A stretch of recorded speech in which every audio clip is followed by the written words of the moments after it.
Hello and welcome to Inside Athletics, a show all about high school sports in Robeson and surrounding counties, produced here at WNCP TV. I'm your host, Jonathan Bim from the Robesonian, and joining me once again are Donnell Coley, also from the Robesonian, and Brandon Tester from the Laurinburg Exchange. So guys, welcome back.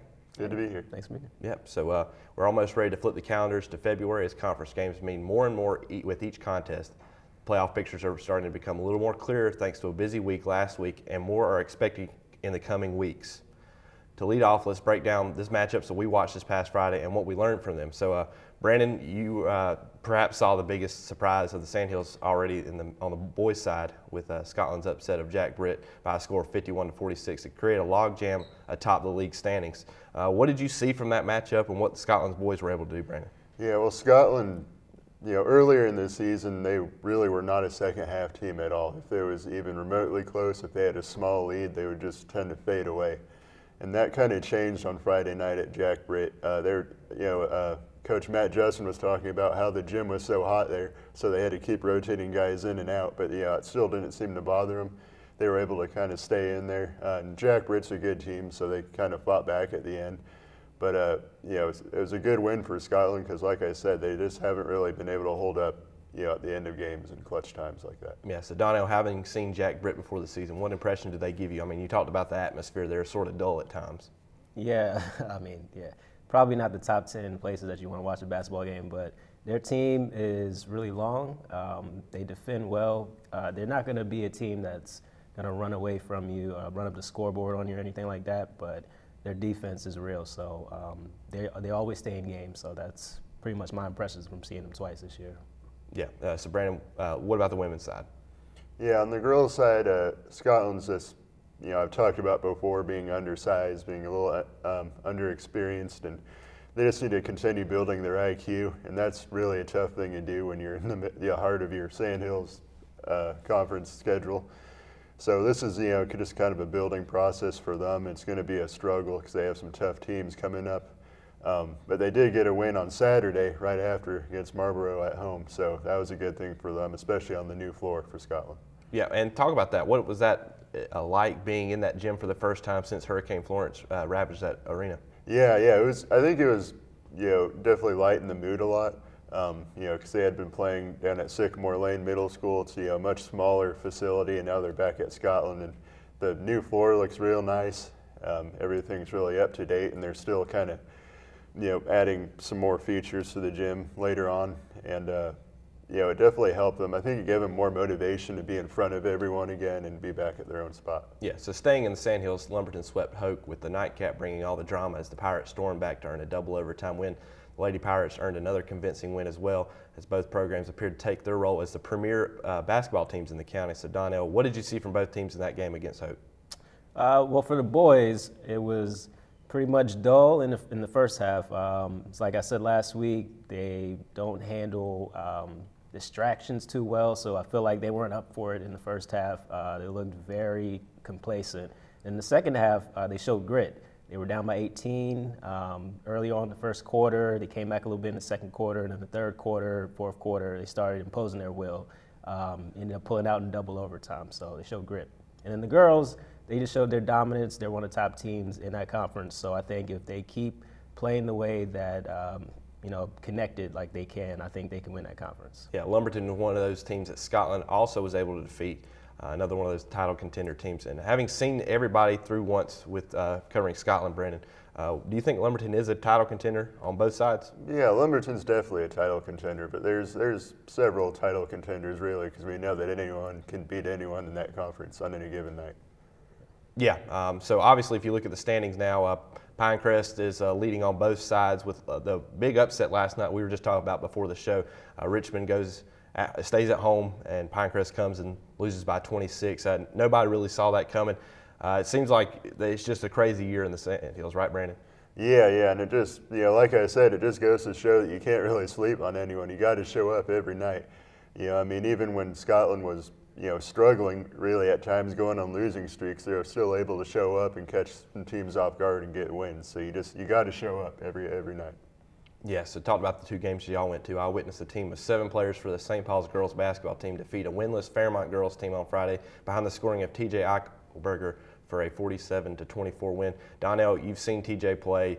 You know what she's about. It seems like it's between her and Lumberton's Madison Kennedy for County Player of the Year. What about her game really supports her, TJ Eichelberger's claim for County Player of the Year? I would say that her versatility at that guard position, she's about 5'7", so she rebounds really well for that size and being a guard. So she's only a sophomore. You know, she scores at a high rate, so she gets steals, everything. She does everything on the floor. So I think that's her well-rounded game makes her that high caliber player. Yeah. So right now, if you had to say, would it be TJ or Madison? Who would you pick right now? I would give the edge to Madison Kennedy because of the head-to-head matchup that they had earlier this year.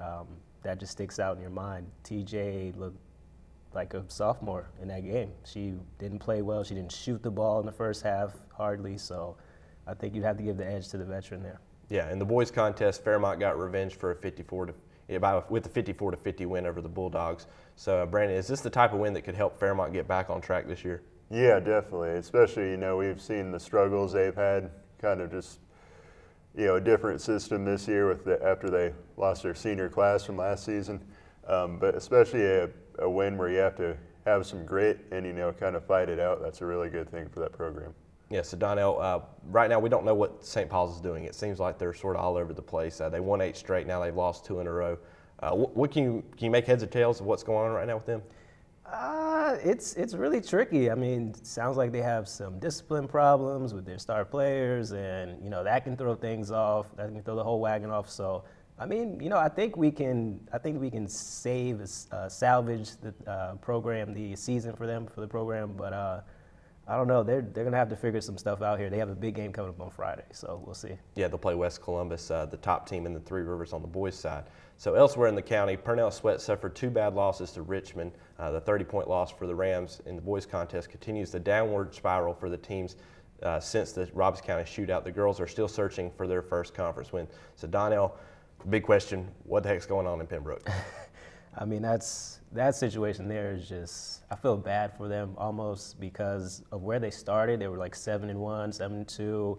And then now they're below 500 and they're 1-7 in the conference and everything. The wheels are just completely falling off. So, I mean, I don't know what they're going to have to do to, you know, get back on track. They only have about 6 games left. It looks very dire straits for them. Yeah, Brandon, like we mentioned earlier, you've seen everybody in the conference. Is there a chance that Purnell Sweat on either side gets a win closing out? Well, it's going to be tough because, you know, everyone's obviously playing for the postseason, but at some point it turns out that, you know, maybe it's not realistic anymore, and that kind of messes with your momentum a little bit. So it's going to be tough because it's not going to get any easier for them. I don't think anyone's going to really let up on them for the rest of the season. Yeah, Red Springs split with East Bladen, and now both teams are looking to string together wins to close out the season and have a chance at making the state playoffs. So Donnell, what do you see from the Red Springs teams that could benefit them for a stretch run?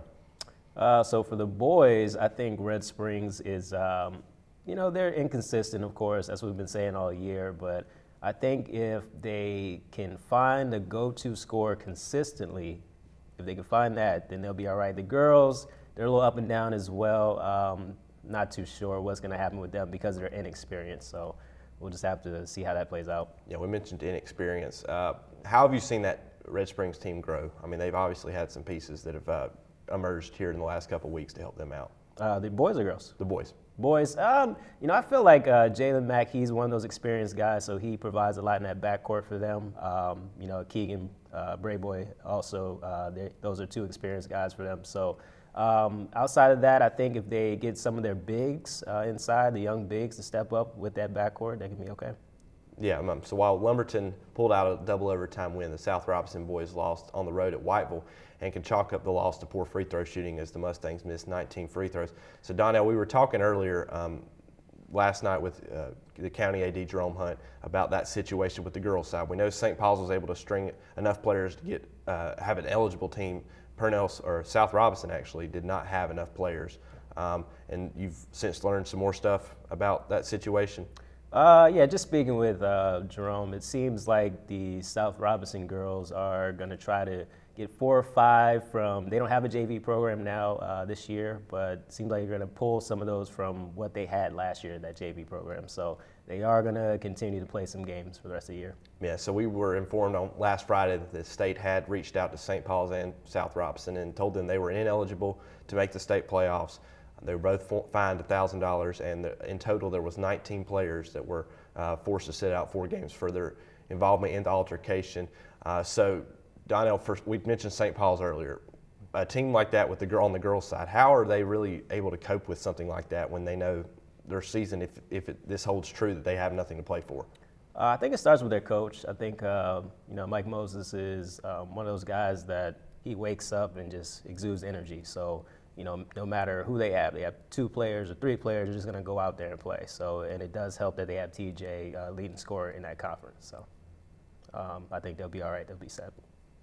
Yeah, Brandon, what do you feel like that really does for a program like South Robinson, a team that's going through dire straits? They haven't had enough players to really get through a situation like that, and now they're having to go through turmoil. I mean, it's real tough for a program like that. I mean, like you talked about, just struggling to get enough players, or to build depth a little bit, and then just on top of that, now you don't really have something to play for at the end of it. You're not thinking about the postseason because you're ineligible. So it's really just like a worst case scenario. Yeah, and so, Brandon, I'll stay with you. Talking about the South Robinson boys team, they obviously have a lot of pieces this season. They lose another game to Whiteville in double overtime. What have you seen from that team, or what do you know about that team that really strikes a chord with you? Yeah, I know. I mean, they're well coached, in my opinion, and I think that they'll continue to develop a little bit. But just with the pieces that they've lost, that kind of hurt them a little bit. I could tell over the offseason. And they've kind of had to, start over in some areas. But again, I really do like the direction that program's going in. I do think they have good leadership, so they'll have good things coming. Yeah, Donnell, what have you seen from the talent on that roster? They obviously have a talented team with Cameron Worrell and Kyler Page. Yeah, I mean, there you go. Those 2 guys are pacing them, and they also have Daniel Murray in that backcourt. He's a senior, so. He provides a lot of the outside shooting that they need, a little toughness on defense, get some steals. And then they got some young guys, Sincere Southern, he's a young guy, he's a sophomore. He provides a lot of scoring for them. When Kyler was out, he did a lot of the ball handling, taking over in key situations. So they can be one of those teams that challenge the elites in that conference. Yeah, you mentioned challenging the elites in this conference. There's a lot. There's teams above them like St. Paul's and South Columbus who are tied for second place right now, and West Columbus who's just running away with things right now. What about the conference standings on both sides? Do you feel like there's a team that can really contend with those leaders right now? Yeah, I think St. Paul's, the way they're set up, when they're playing well, they won 8 games in a row this year. We can't overlook that. So that's probably the team I would give the nod to if they get it together here in the home stretch in the last few games with their depth and their guard play, and they have some young guys in that front court too that can challenge them. Yeah, so each week leading up into the selection of the state playoff field, we will do a segment where we assess each team's playoff bubble. So guys, when I mention a team, you just tell me either if their bubble is burst or if it's still intact, as we are a couple weeks away from the end of the season. So guys, starting with you, Donnell, Fairmont, start on both sides. What do you feel like the position of their bubble right now? It's not looking too good for either team. I would say no and no for both teams. Yeah, why would you say that? Especially with the guys' side, it's hard to count them out. Yeah, so I'm new here, so you got to forgive me, but I have seen them a lot this year. They are young, inexperienced. Speaking with Coach Montrell McNair, he feels like this is one of his weaker teams that he's had since he's been there, so I would have to agree. Yeah, Brandon, you've seen Fairmont before in the past. How would you describe this dynamic that they're going through right now? Yeah, it's tough just because, I've said before, they really had a system there. Last year, they had their guards out there and they were able to kind of take care of things on defense when they needed to. And that's why I kind of agree with Donnell saying no there, just because that's a really tough thing to deal with, especially at this point when teams are starting to make the postseason push. Yeah, and how about for Lumberton, Donnell? On both sides, it seems like they're pretty well set, wouldn't you say? Oh yeah, absolutely. I would say yes and yes there. Guys, they can be the best team in that conference. That's, like you said, it's a log jam right now. So they're gonna have a big game coming up Friday. We'll see where they're at. The girls, same thing for them. Madison Kennedy, I think she's player of the year, so she's gonna have to prove that the last few games. Yeah, Brandon, what about you for Lumberton? If you think both teams are set? Yeah, I think they put themselves in a good position. They have a good shot at it, but like I said, there's still plenty of basketball to be played, so they still have to hold their reputation up a little bit. Yeah, so Donnell, I was talking to Matt Hill earlier this week, the head basketball coach at Lumberton. He said they probably need to win about 3 or 4 more games. Do you feel like that's a good enough number to say that, like a magic number, sort of? To safely get in the playoffs? Yeah. Absolutely. Yep. 3. Yeah. I would say even 3. It's fine. Yeah, so at the shootout, we were saying Purnell on the boys' side seems like they're really set. They're a new program, a new team and everything, and they've been looking forward to winning possibly 10 games. Now everything is falling apart, it seems like, with losses in 7 of their last 8 games since the shootout. So Donnell, what about Purnell Sweat's bubble? Purnell, I would say no right now. No. Boys or girls, no. Just like you said, their momentum has gone way down. The morale, it looks like it's gone way down. They really got handled the last time out, so their confidence is way, way, way down. So yeah, and maybe after the shootout, my answer would probably be different. But right now it's really no. I mean, we've already said it's just momentum's just way off for them right now, and they're not getting things done. Yeah, Red Springs, Donnell. It seems like Red Springs. Both teams are right there on the cusp. It's a tough one. I would say boys, no. Girls, no. I'd say no for both teams. Okay. It's going to be a tough one, though. I think they're just so inconsistent that you never know how they're going to finish. I think they're going to finish probably, if they have 6 games, 3-3. So I don't know if that's going to be enough. Well, I think Donnell has a lot more experience with Red Springs this season than I do, so I'll go with him. Well, come on, they're right across the county line. But I do understand the program a little bit, and I understand that they're kind of, they're right there on the line. So a lot of things are going to have to go right for them to get in and get going. Yeah, so St. Paul's boys only, because the girls right now, as it stands, are ineligible. Yeah, St. Paul's, I would say yes. I think they're going to get it together and at least win 3 down the stretch. So, yeah. Okay. Yeah, I do like their chances. I like how Coach Thompson coaches that team and the talent that they have right now. So I think they'll be able to pull it off. Yeah, the balance really seems to help out with them. So South Robinson boys only, they're also like St. Paul's boys only. I like South Robinson, yeah, for sure. I think the chances of them finishing in that conference with the top 2 or 3, probably not, but I know they're 1A, so, that gives them a good shot. Yeah, and they have enough talent to compete this year, certainly, and like I said, they lost some, but they certainly have a lot back this year, and they should be able to make a little run if they try. Yeah, so Purnell's bubble is busted. Y'all are saying Scotland, the team right above them in each of the conference standings. What about their chances? I haven't even seen Scotland this year, but from what I know from talking to Brandon and talking to you, obviously, I'd say the boys actually, yeah, I would give them a shot. Yeah, girls no, but yeah, boys, yeah. Sure. Yeah, and then the boys, they kind of dug themselves a hole early on, and they do need to win a lot of games near the end of this season, and they certainly have a chance to do so. The girls, it's just kind of out of reach right now. So. Yep. So a lot of things that can happen between now and then. We never know what could happen. There could be another Jack Britt upset like Scotland had, or what we saw last night with Richmond's boys over Pinecrest. So we'll have to see how things go. So once again, we'd like to thank the crew here at UNCP TV for their work to get us all on the show. It was a great production. So I'd like to thank y'all for tuning in to Inside Athletics. I'm Jonathan Bim.